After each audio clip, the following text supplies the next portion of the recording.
Naririnig ba niyo yan si Dilima? Bugira.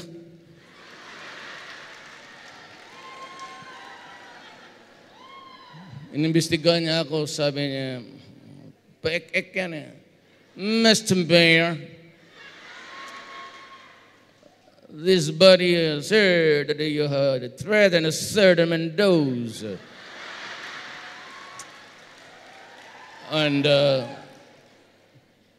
after the threat, amazingly, he was found dead with a gunshot wound in the head. What can you say about it? Ay, nako.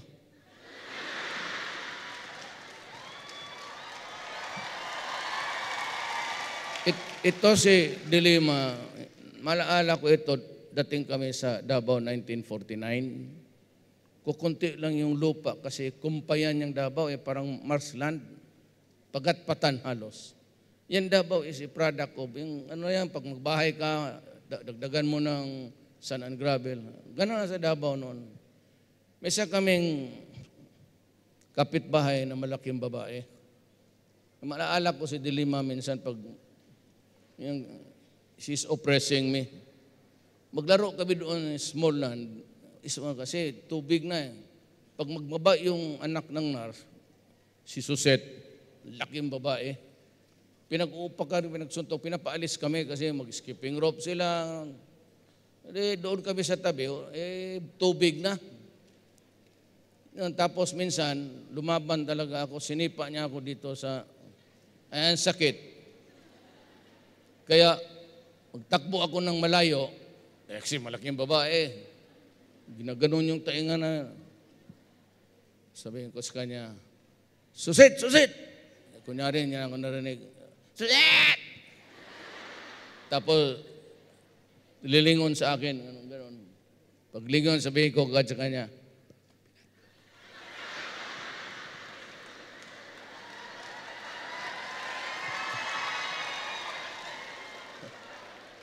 kalagot. Wala man kayo pangganti. Bugbog dito, bugbog. Takbo ako naman. Susit! Kunyari, ayaw pa magtumingin. Susit! Susit! Tapos lapit ako. Susit! Ano?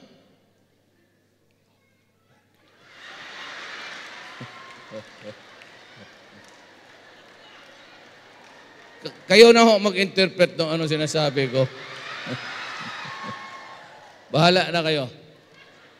Do not interpret it in the worst of the meaning because nandyan si pastor.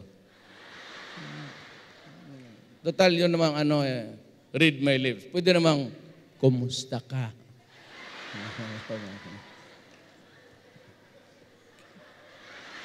Di na magtagal kasi I'm only given so much time to be with you.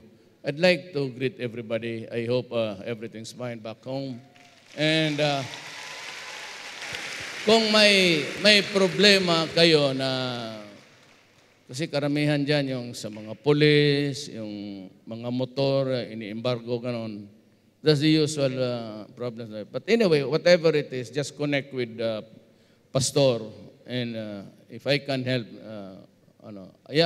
pag ako, ayaw ko talaga ng opresyon. Ayaw ko ng abuso. Yan talaga. I do not condone oppression, abuso. Pag nagka-problema kayo sa gobyerno, anywhere, just let me know.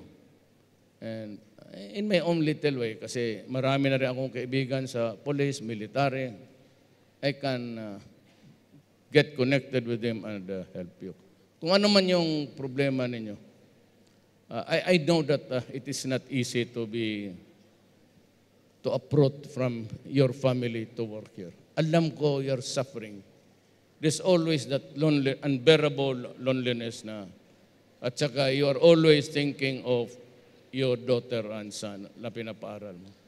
Pero sa Davao pa lang rin ngayon, I can assure you that your children are safe and sound. Basta mahuli ko ang patay talaga. Yan that I can assure you. So, hindi na ako magtatagal. Marami pang magsasalita. Nice to be here and pakibosta na lang rin sa mga relatives nyo sa Pilipinas. Salamat, Mayor.